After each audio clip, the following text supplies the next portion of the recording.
At the time of His Excellency President Yahya Jammeh, the core issue raised by the opposition parties at that time was the absence of term limit, presidential term limit in their constitution.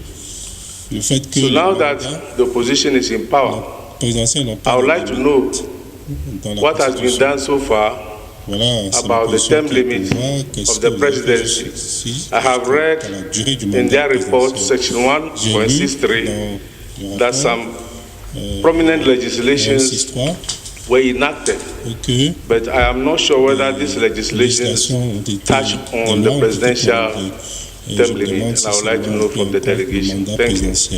Merci. Da mesma forma, também gostaria de felicitar os três apresentadores do relatório do país de hoje. A minha primeira questão referente à Gâmbia. Gostaria de perguntar à delegação da Gâmbia, com a mudança do regime que se vive agora neste país, se nos pode informar sobre a questão do desaparecimento do jornalista. Parler de ce qu'il est advenu. E a segunda questão é referente a Burkina Faso. Nós vimos no relatório da Burkina Faso que estão previstos para fazer o referendo sobre a Constituição. E queria saber qual é a causa do referendo, porque sabemos que para fazer o referendo num país é preciso que haja uma causa forte quando o Parlamento não consiga resolver e vão para o referendo. E por último, gostaria também de felicitar os deputados de Burkina Faso por dar 1 milhão de francos CFA dos seus ordenados aos militares na luta contra o terrorismo. Muito obrigado. Pour la lutte contre le terrorisme. Merci beaucoup. And Pour la Niger, Gambie, une question pour le Niger. first for Gambia, Pour la Gambie, the Joint Border Project, the le Gambia Bridge. projet de I pose de understand contrôle that bridge was juxtaposé, le pont dont vous being avez financed parlé. by the AFDB Apparemment, c'est la BAC qui and finance ce pont. the Islamic Development Bank. Et You la have Banque not islamique de mentioned the développement. contribution of Mais vous Islamic n'avez pas Development parlé Bank. de la contribution de la Banque Project. islamique de développement. And you've also said ce additional projet. funding is required Vous in the avez aussi dit implementation of qu'il this faut un project. financement supplémentaire pour But la mise you've en not œuvre de ce told us projet. how far you've gone, Vous n'avez what has pas been dit achieved so far, ce qui a and été what réalisé is jusqu'ici remaining. et ce Au qu'il reste à Niger, faire. En ce qui concerne le Your Niger, report, I thought, would include votre rapport, à mon avis, something that is a devait pain in our neck here in Nigeria, inclure un particularly problème qui nous my concerne own surtout ici au northeast Nigeria, region of qui Nigeria. concerne la région where du nord-est du transhumance Nigeria, où la has always been transhumance a thorn in the a flesh toujours été une of épine dans farmers la chair des and agriculteurs others in that region. et des éleveurs de la I région. see as a challenge that is coming from neighboring Niger. Un problème, un défi it qui has already concerne started in the state of Adamawa, le voisin Niger et le already. Tchad. And I hope you will address us on this J'espère particular que issue. vous allez en Thank you parler. very much. Merci. Du Niger qui les a accueillis. Sans oublier la présence d'une délégation du Parlement conduite par le président Cissé Lo. Est-ce que des solutions urgentes sont prises pour leur retour dans les différents pays? Aussi la situation politique. Nous savons que le Niger avait traversé plein de problèmes dans le temps.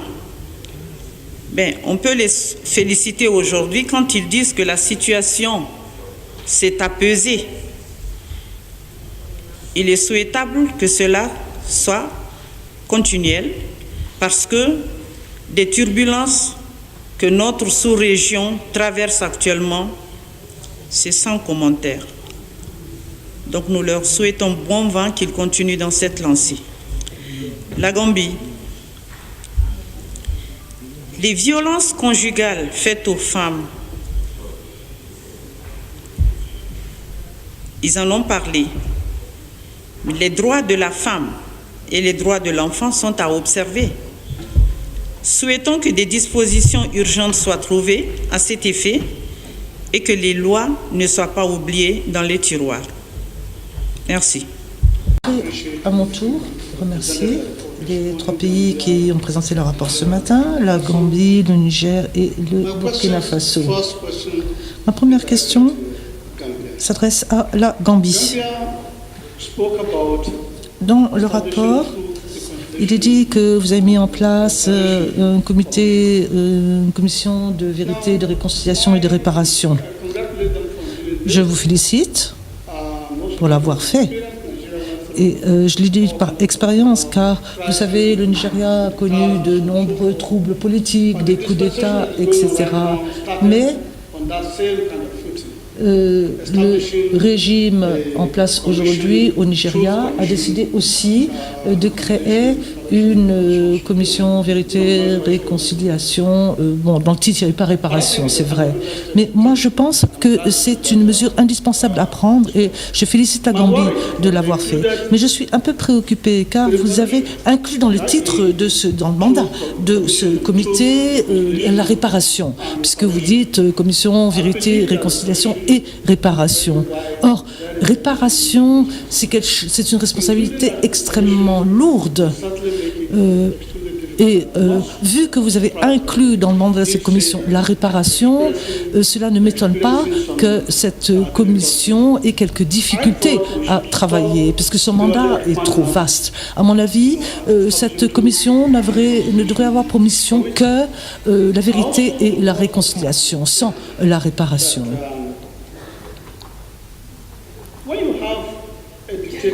Lorsque il y a eu un dictateur qui a tenu en otage le pays pendant 22 ans, cette réparation, comment voulez-vous la donner maintenant alors que ce régime dictatorial a duré pendant 22 ans ? Donc franchement, la réparation, à mon avis, il faudrait peut-être l'enlever comme dans le mandat de la Commission. Je félicite également la Gambie d'avoir mis en place un comité interparti qui est composé des représentants de tous les partis. C'est une excellente idée. C'est une excellente idée. Car à un moment donné, il faut bien que vous rassembliez les partis politiques. Donc, je crois que d'autres pays pourraient émuler cet exemple de la Gambie. Car lorsque vous avez un comité interparti, les partis politiques se rapprochent et par conséquent, vous pouvez garantir une stabilité politique. Donc, félicitations pour cela. Vous avez, de façon diligente également, réussi à respecter les différents protocoles et conventions de la CEDEAO.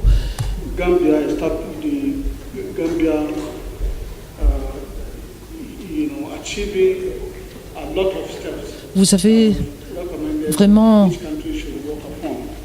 beaucoup avancé sur un grand nombre de dossiers et je crois que nous pouvons que vous féliciter pour cela. Vous avez entre autres créé un groupe de sensibilisation qui a mené une campagne de sensibilisation. Je vais m'arrêter là pour ce qui concerne le rapport de la Gambie. Ensuite, je souhaite poser une question à la République du Niger. Vous aussi, vous avez décidé de tenter la réconciliation nationale. Et je ne suis pas certain que le Niger aurait dû faire participer dans cet organe des hommes politiques. Il aurait fallu s'en tenir simplement, je crois, aux personnalités reconnues, aux magistrats, mais pas tous les hommes politiques. Pour la Gambie, je voudrais savoir, on a parlé de 9 partis politiques, que c'était un record. 11. Ok. Je voudrais savoir exactement combien de partis politiques sont représentés au niveau du Parlement gambien. Ça, c'est ma première question. Deuxièmement, c'est concernant, ils nous ont parlé des bourses d'excellence pour les jeunes filles. Vraiment, je les félicite pour cela. Mais j'ai un autre souci, toujours concernant l'éducation de la jeune fille. C'est vrai, on peut ouvrir ces bourses d'excellence aux étudiantes, mais il faut partir de la base. Est-ce qu'il y a eu des mesures incitatives pour les jeunes filles au niveau des primaires? Parce que si on n'a pas déjà les filles au niveau des primaires, on ne peut pas parler des étudiantes. Ça, c'est pour la Gambie. S'il y a d'autres mesures qui sont prises pour là-bas, je voudrais les savoir. Deuxièmement, je m'adresse au Niger. Chaque année, pratiquement, nous constatons qu'il y a des problèmes humanitaires, des inondations. Je me rappelle, on a même eu à projeter un film ici, dirigé par Madame la vice-présidente, Madame Tunkara, avec Ecofepa. Ils ont été au Niger pour faire des dons aux sinistrés. Je me demande si c'est au niveau du gouvernement nigérien, si vraiment des dispositions sont prises réellement pour que chaque année qu'on n'assiste pas à des morts, des déplacés, parce qu'il faut le faire maintenant à titre préventif. Ça, c'est ma question. Et toujours pour le Niger, je voudrais demander, c'était la seule question pour le Niger, pour le Burkina, on nous a parlé ici à la page 5. Au dernier paragraphe, nous constatons un déficit de 253,4 milliards de francs CFA en fin juin 2017. Comment peut-on m'expliquer un peu ce déficit très élevé à mi-parcours? Je voudrais avoir quelques explications là-dessus, parce que je trouve ça, d'ici la fin d'année, on sera presque à 500 milliards. Voici les quelques explications que je voulais de ces trois pays. Je vous remercie, Monsieur le Président. Merci de me donner la parole. J'ai une préoccupation exprimée concernant le rapport du Burkina Faso. J'ai lu le rapport, qui est excellent, mais pour ce qui est des droits civiques, vous ne mentionnez aucunement le cas de notre collègue Salifou Sanogo. Il n'est nullement mentionné ici.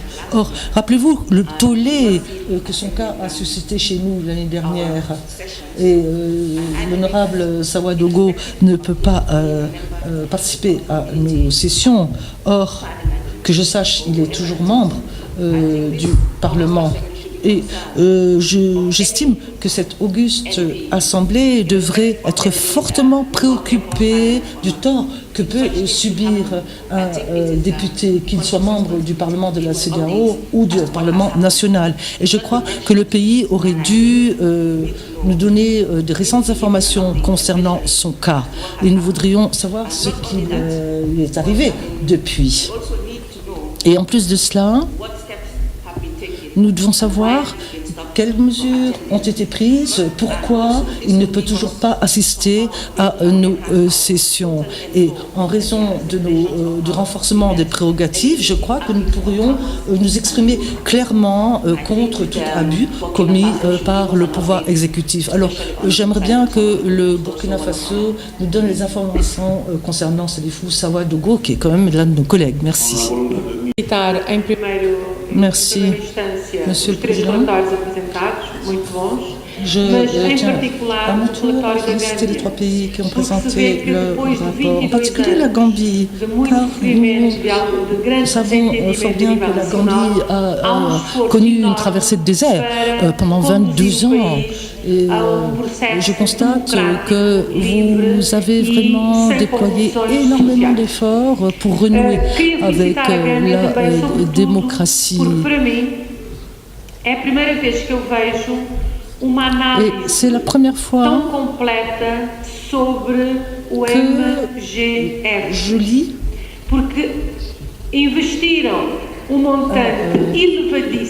rapport si complet de la part de la Gambie. Vous avez investi énormément d'argent pour lutter contre le problème de la fistule. Je vois que vous travaillez également sur le volet économique, social et autres. Mais n'oublions pas que la Gambie a fait des bons en avant pour essayer de remédier à tous les fléaux qu'elle a connus. Mais il y a une autre question que je souhaite poser à la Gambie. À la fin du mois d'août 2018, do PIB, e mais à frente diz que é de 49,7. Portanto, fiquei sem saber qual é exatamente o montante da dívida pública da Gâmbia. Em relação ao Burkina Faso, vê-se também há melhorias na situação social e política da vida do país, mas há alguns dados que são contraditórios. Por um lado, dizem que há uma calmia no país, qui se posent dans votre société. Mais il y a une petite contradiction que j'ai relevée dans votre rapport, parce que d'un côté, vous nous dites que la paix règne dans votre pays, et puis de l'autre côté, vous dites que c'est de plus en plus d'attaques dans certaines parties du pays. 400 escolas foram fechadas. Ter 400 escolas fechadas 47 écoles, pas moins de 47 milhares de alunos e jovens fora do sistema de ensino. Ou plutôt 407 écoles ont dû être formées, ce qui veut dire qu'il y a des milliers d'enfants qui ne vont plus à l'école. Pour moi, c'est vraiment catastrophique comme situation. Car si les enfants n'ont plus accès à l'éducation, cela va arrêter net le progrès. Nous savons que c'est grâce à l'éducation que la société se développe. Ce n'est que grâce à l'éducation que les droits de l'homme seront respectés, que la démocratie sera respectée. Alors je voudrais savoir si des mesures ont été prises pour que... À mon tour, remercier et féliciter les rapporteurs des 3 pays. Ma première question a été prise, c'était pour le Niger, mais elle a été prise en compte par Mme Anne-Marie Fofana. Par rapport au film que nous avons vu, je voudrais savoir quelles sont les dispositions qui ont été prises, parce que je pense que c'est par le Niger que tous les États passent, parce que là-bas il y a le désert.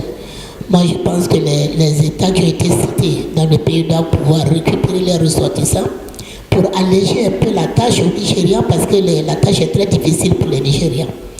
Ma deuxième question, c'est au Burkina. Parce que je vois qu'en plus des mesures qui ont été attendues, les députés burkinabés se sont engagés à payer 1 million par mois.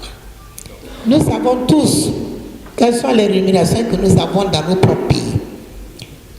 Nous sommes déjà confrontés à des problèmes importants par rapport à chacun de nos bases, parce qu'ils nous demandent toujours ce que nous n'avons pas. Moi, je pense que l'État de Burkina a le devoir et le droit de s'occuper de la sécurité de sa population. Alors, je ne peux pas comprendre comment des députés puissent donner 1 million sur leur rémunération pour gagner combien qu'ils doivent donner à l'État pour s'occuper de la sécurité et de la défense de la population. Je veux bien comprendre qu'est-ce que vous avez, vous, que les autres députés de la sous-région n'ont pas. Merci. Portuguesa. Fazem referência version française. O parágrafo 136. Redução do depósito exorbitante pago pelo candidato. É para perguntar se podem esclarecer, antes dessa revisão, qual é que era o montante, em qual a revisão, quanto é que foi les cautions exorbitantes pour des plans de candidature. Alors, quel était le montant de ces cautions à l'origine et dans quelle mesure ont-elles été réduites? Et à votre avis, quel sera l'impact de cette réduction de caution? Est-ce que cela permettra aux citoyens lambda, par exemple, de se porter candidat? Pour le Niger, paragraphe 3.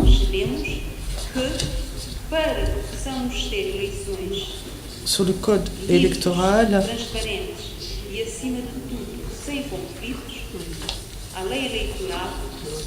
il est dit que pour garantir les élections transparentes, crédibles et équitables, l'électeur doit pouvoir être reconnu. Je souhaite savoir si la commission ad hoc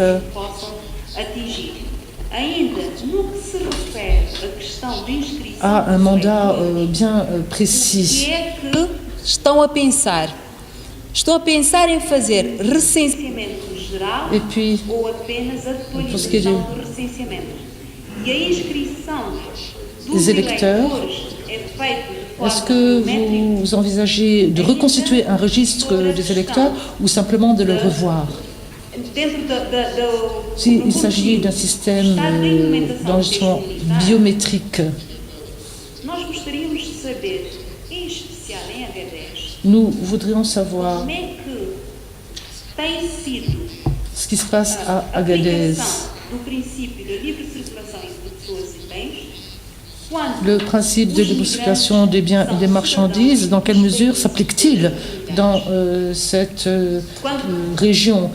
Est-ce qu'il s'applique aux immigrants venant des différents États membres de la communauté? Si un migrant est citoyen de la communauté, normalement, il faudrait lui appliquer le principe de libre circulation. Et je veux savoir donc ce qu'il en est à ce niveau-là.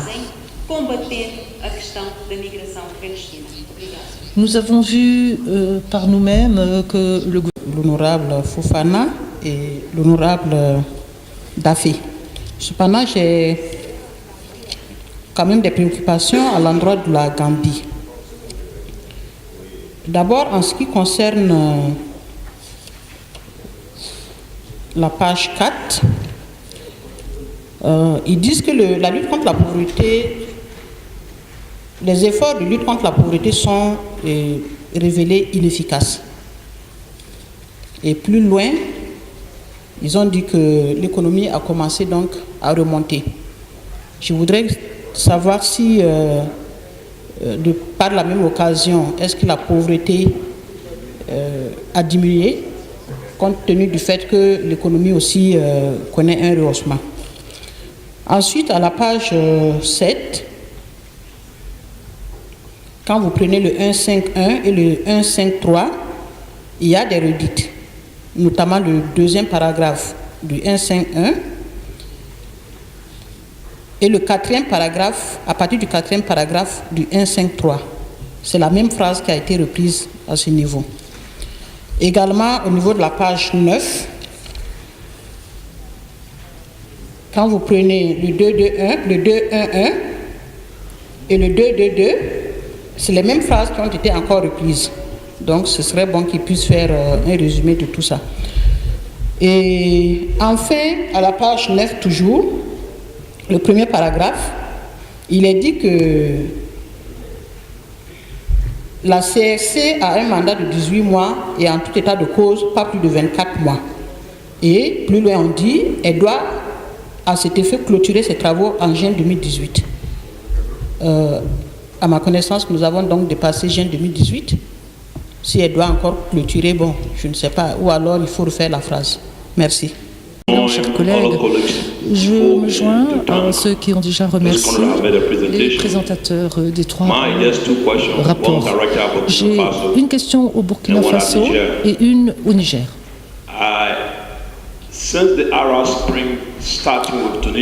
Depuis le déclenchement du printemps arabe qui a commencé en Tunisie, les États voisins savaient qu'ils devaient s'attendre à quelques remous.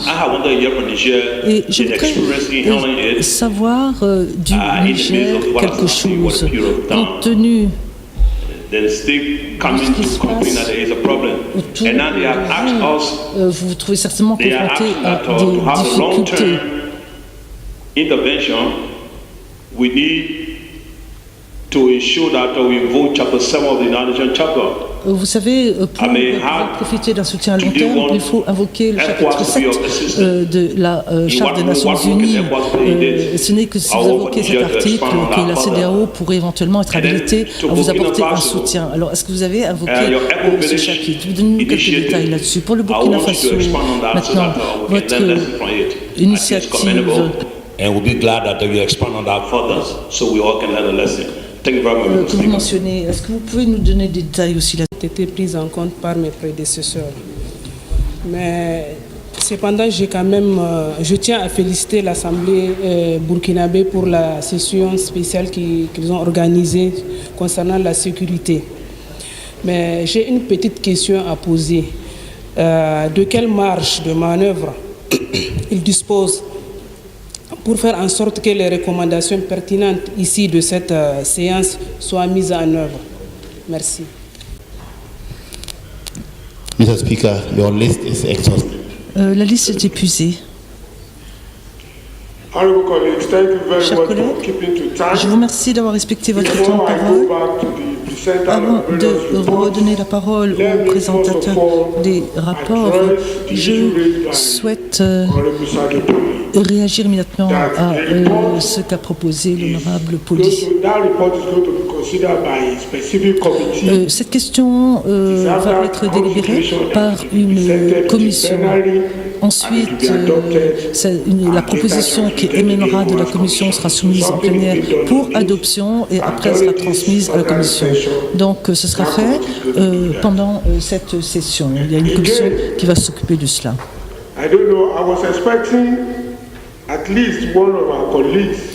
J'avoue que je m'attendais à ce que l'un des collègues pose la question suivante. Personne ne le fait.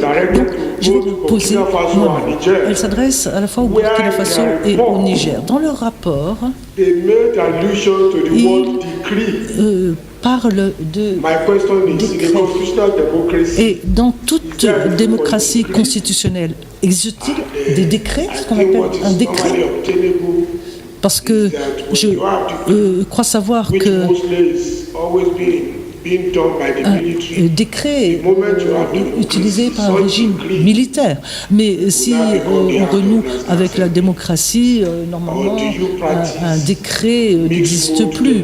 Ou est-ce que vous avez une démocratie mixte chez vous, à savoir que l'armée fait partie d'une des forces démocratiques, hein? Burkina Faso et Niger, vous avez tous deux parlé du décret. Alors expliquez pourquoi il existe encore des décrets chez vous. La Gambie, vous pouvez répondre aux questions qui vous ont été posées, s'il vous plaît. Merci. Thank you very much, Merci. Honorable Speaker. Honorable To begin with, I want to thank all our colleagues je tiens tout d'abord à remercier tous les collègues. Pour votre indulgence, je voudrais demander à notre Parlement, à l'issue surtout de la mission qui a eu lieu à Agadez, compte tenu de son caractère particulier et éminemment important et des attentes de la CEDEAO par rapport à cette mission qui a été effectuée par le Parlement, de saisir la Commission avec une délibération et des propositions, comme l'avait suggéré un intervenant, appuyé du film, mais ce film mérite d'être monté encore. On attend toutes les voix, c'est bon, mais le film n'est pas très bien présenté.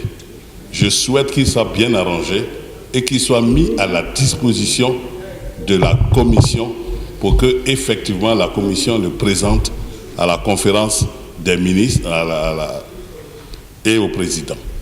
C'est un travail qui est très bien fait. C'est une mission importante, dangereuse, où le Parlement, qui vient d'avoir ses prérogatives, a montré que dans sa mission de contrôle, elle peut jouer un très grand rôle. Voilà ma proposition. Monsieur le Président, je vous remercie encore pour votre indulgence. dans nos efforts. Je voudrais réagir à 3 ou 4 remarques qui ont été faites par mes collègues et je laisserai aux autres membres de la délégation de répondre aux autres questions.